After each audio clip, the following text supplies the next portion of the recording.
Well, I can tell you all fans of Richie Benaud would have been chomping at the bit looking at a 2 for 22.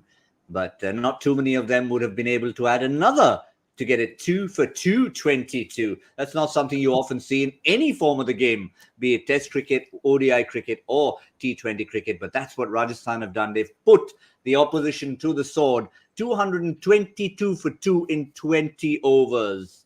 And that is an unbelievable display. Josh Buttler leading the way with another 100. He just makes them for fun. Devdutt Padikkal back in form, 54 of 35 on the anniversary of his 100 at the same ground. And Sanju Samson, the captain, just coming in for a bit of fun at the end, 46 of 19 deliveries. Here we are on Cricbuzz Live to try and judge just how much of destruction is it, or is it the kind of total that can be chased down on this particular surface. I'm joined by Shaun Pollock and Lisa Sthalekar. Shaun, is it the kind of total that you look at and say you've been batted out of the game, or can the Wankhede give you some hope? I said off air before we came on, I think Mount Kilimanjaro, not Mount Everest. I think it can be conquered. You look at the firepower and even the start that Delhi got in their last game. What were they, like 100 or almost 8 overs or something like that? So they have got the firepower, but it'll take a serious innings, and that was what they'll have to match would be the innings of Josh Buttler, playing brilliantly. What is he? He's about 250 runs ahead of anyone else as far as the run getters in the tournament so far, and we've only at the halfway stage. So that just shows what kind of dominance he's produced. And the key to him is really now this season has been the consistency. And you think about captains and coaches, and what you try and do is you try to create as much consistency as possible, particularly at the top of the order. I know we've seen guys like David Warner, Virat Kohli do it in other seasons where they just accumulate these massive amount of runs. But, you can't deny how good he's been. There's the facts and figures. And I just think the key for him now this season is what he's got. Obviously T20 cricket is a positive game. We'll never get away from that. But it's about trying to eliminate the risk and trying to be risky in many ways without being reckless. And that seems to be where he's got to. The shots that he plays are just fantastic cricket shots. He knows his strengths. He knows when the ball's in a particular place that it's going out the ground, if it's in the slot. And in many ways, the risk is almost eliminated. You got guys playing reverse sweeps, so it might be like an 80% risk. His strike straight down the ground, almost like a 5 or 10% risk. So, yeah, he's been awesome to observe. Yeah, 100-meter sixes again, just for fun. But here's a number for you, Lisa. The last time around, 48 hours ago, Delhi played a very powerful opposition and the entire team was dismissed for 115. Today, one man makes 116. Yeah, crazy, isn't it? Cricket is a funny sport. It can be a great leveler as well, but not for Josh Buttler. I mean, back-to-back hundreds is pretty impressive.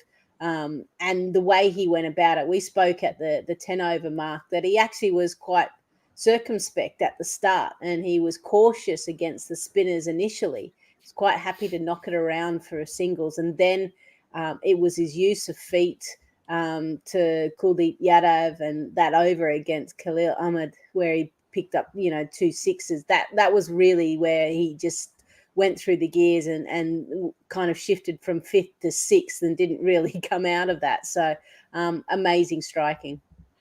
Yeah, I think it's a brilliant point that Lisa raises there. Sorry, Gautam, but just circumspect at the start. I mean, maybe by the end of the show, we can try and put together a graphic. I think in all of his innings, at one stage, there's been like a 9 of 13 or like a 10 11 of 14 today to back you up. Yeah. And it's this maturity of, I don't have to panic. I can just hold. I can go through the gears a little bit later. And that doesn't come overnight. That comes through years and years of playing this T20 format and trying to work things out. But he is so comfortable in his own skin and the way he's batting at the moment that he can just absorb. And that's a dangerous place for opposition, because often when they get 2 or 3 dot balls, someone thinks, I need to get on with it, whack it up in the air, and out they go. He's not in that space. He's comfortable that, hey, and Chris Gale used to get into that space as well. He used to just knock it back. Some of the classier bowlers wait for a local guy to come to the crease, and it was 24, 25 off an over, and he was the catalyst, and he was up and running. So It'd be interesting if we put a graphic together, but Lisa's point is so valid. I think if I had to define him, you would think it'd be an odd word, but it's in many ways, it's been circumspect at the start of his innings that has been the key to his success in this tournament. And you could just take it one step further, Lisa, before we have a look at the highest run scorers for the season. There was an innings when he got 70 or 49, when he was far from being circumspect. He was scratchy. And yet he said, okay, this is not quite my day. Let me just hang in there and get to a 70 towards the end of the innings. And that's what's been the secret to him getting to 491, and we're not even halfway. Yeah, you're right. I mean, you can look at his individual performances, and when he gets over 100 and striking close to 200, things have gone well. Things have clicked for him. But when he's had to fight a little bit harder, a bit what Shaun was saying, he takes his time.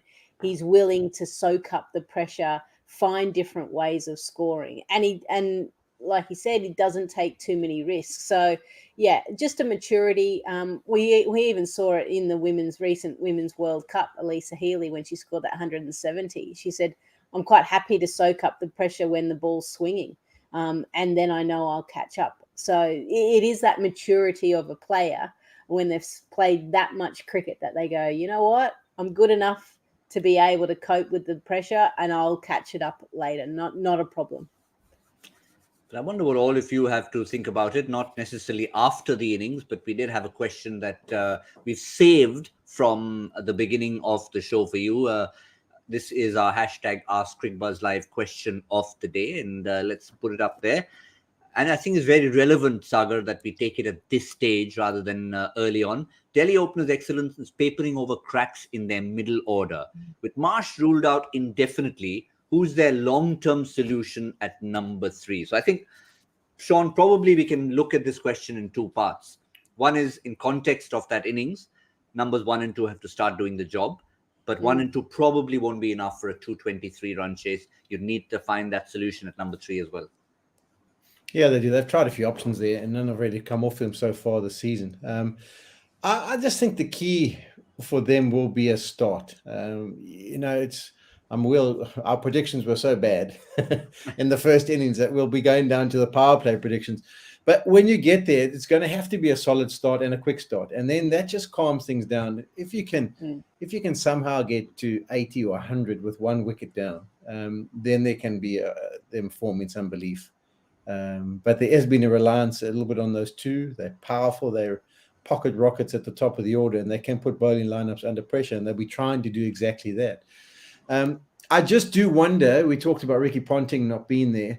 I just do wonder whether his calming presence in the dressing room will be missed on this occasion. And when I say that is often after you've been beaten and battered around the pitch for 222 runs, you walk into the dressing room. Some guys can be depressed, some can be upset. There can be a bit of anger from captains and maybe not following certain plans, but there's nothing you can do about it. And 222, yes, it's massive, but it's not out of the realms of possibility in this T20 format. So somehow, listen, guys, we'll dissect this after the match, but let's focus. What is the plan? Let's try and see if we can get to 75 after 8, 100 and something after 11. And then we give ourselves a chance. And I think that's key. I mean, I even go back to the 4-3-8 game. I mean, who thought we would have chased it down? There was an icebreaker where someone comes in and says, "Oh, I think the bowlers have done their job." Very funny. But then after that, what goes down is like, well, let's set ourselves targets. We never know. If we hit these targets regularly, we can do it. And that's why I just hope there's someone in that dressing room who's obviously stepped into the role of Ricky tonight and going to give them a way, you type it into your Google search and it says, listen, this is the path on how to get there. Hopefully they've given some sort of direction.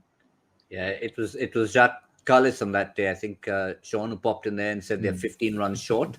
I remember Graham Smith telling me that in an interview, which sort of suddenly changed the mood of the dressing room. But somebody's got to do that tonight, Lisa. But just to go back to that question, if I had to put you on the spot and you were Ricky Ponting sitting there, who's your number 3?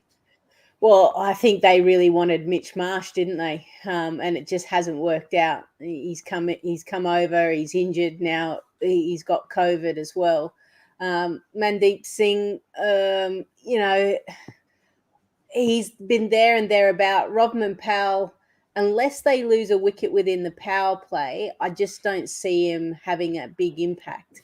And then your other one is, and it surprised me actually, Sarfraz Khan. I think there was a game where they actually shifted him right down the order. He was next to come in, and he just kept being bumped down. And the day game against Kolkata.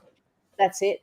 And it was frustrating because this is a guy who hasn't really been given that many opportunities with Bangalore or Punjab, yet he keeps scoring runs at a domestic level. So maybe he's your long-term prospect, but you've got to give them more of an opportunity, especially a young guy like Sarfraz Khan. So that would be my little tip. Maybe go Sarfraz Khan, or maybe even Rishabh Pant, depending on how well these two get off to a good start.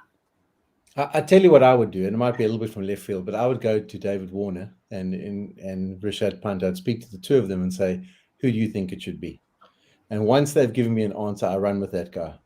Because it's funny how if you've got two guys, and he'll probably be batting with those guys at different times at the crease, they almost buy into the fact that this is the right man, this is our choice that we've made, and they do everything they can, like walking down the pitch after 2 or 3 balls and say, listen, don't worry, don't panic. Try and work a boundary. Let's just rotate the strike. So they'll be trying extra hard to make sure he gets off to a good start and then he gets some runs. And then that problem is solved. But it's when you just keep throwing guys in and the guys aren't sure whether they do or don't believe in it, especially the guys batting around him, that the problem's created. I like Lisa's suggestion of Sarfraz. You add all the other domestic runs and everything else he's done to the fact that he's so familiar with the Wankhede. I mean, we all think of the Wankhede Stadium as full with 25,000 people at the IPL, but imagine all the domestic games he's played. He knows that boundary, he knows the change rooms, he knows every corner of the ground, and that just might give him a sense of familiarity, Sarfraz Khan. But just to finish off with the openers striding out there, David Warner, Prithvi Shaw. Quick matchup, Lisa, Shaun. Prithvi Shaw against the Thunderbolt. Remember again, Trent Bolt playing on his home ground. Yeah, he's got a good combo, doesn't he, against Warner as well as Prithvi Shaw. He's got them out a number of times, more so Prithvi Shaw, just because of that gap between bat and pad and swinging it back in. So watch out for that. Yeah, Prithvi loves to go offside, doesn't he? Open up those hands, go through the offside. So anything you tighten him up and get too close to him. But he does have that ability just to whip it to the leg side as well. But the swinging ball is the key. If Bolt gets it to swing, questions. Yeah, I'm sure you didn't see that, Shaun, but that's fine. I didn't. What happened?